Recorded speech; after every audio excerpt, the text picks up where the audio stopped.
I know if it is possible for some of us to sit our past self down, there are lots of advice we would have loved to give our past self. Some would apologize. Some of us wish we didn't trust some people we trusted. Some of us are regretting some decision we made. I'm sure some will even insult their past self for making some mistakes. At times when I watch time travel films, I do wish it were possible.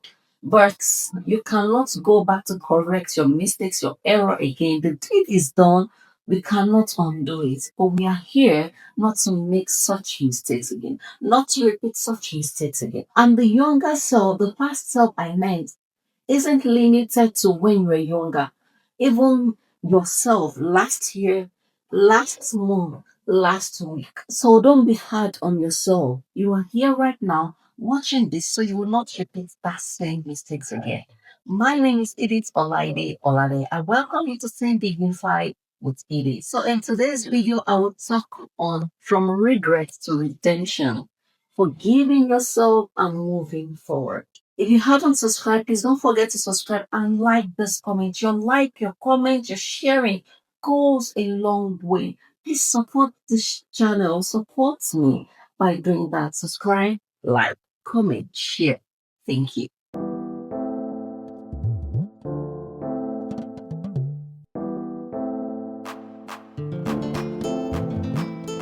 The first point on my list is for you to acknowledge your feelings. I know you regretted it. I know you're feeling bad. Like, why did I choose him? Why did I choose that? Bring out the feelings. Express it. Acknowledge that you feel bad about it. You feel terrible about it. Acknowledge it. I know.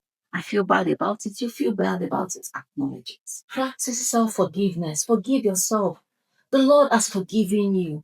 Please forgive yourself. Let go of the guilt and shame. Remind yourself that it was then when you were ignorant. It was while you were little. There's some things like I just have to let go.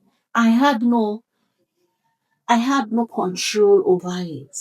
Let it go. You have no control over it. It has happened. Please forgive yourself. Let it go. And assure yourself that if that thing comes again, you will not make same mistakes. So please forgive yourself. The third point is for you to reflect and learn. Like I said, the deed is done.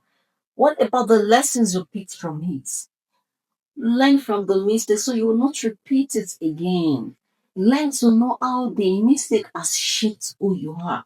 Help the younger children so they will not make same mistake that you made.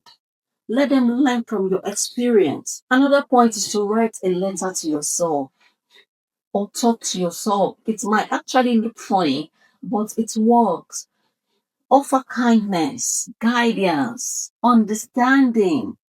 Let your younger self know that yes, you've let go. Forgive, you've forgiven your younger self. So you feel at peace with yourself.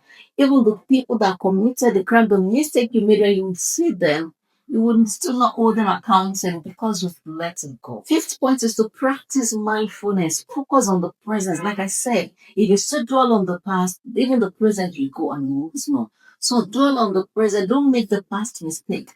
Forgive yourself. Focus on this present life. Enjoy it. And the last point for you is to celebrate growth.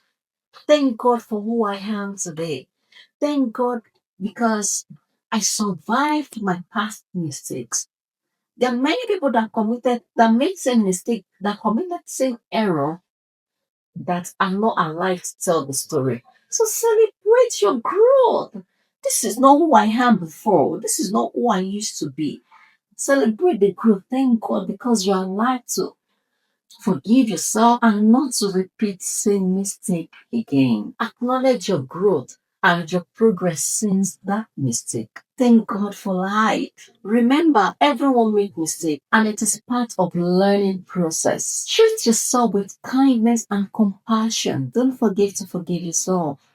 And until next video, remember to stay dignified.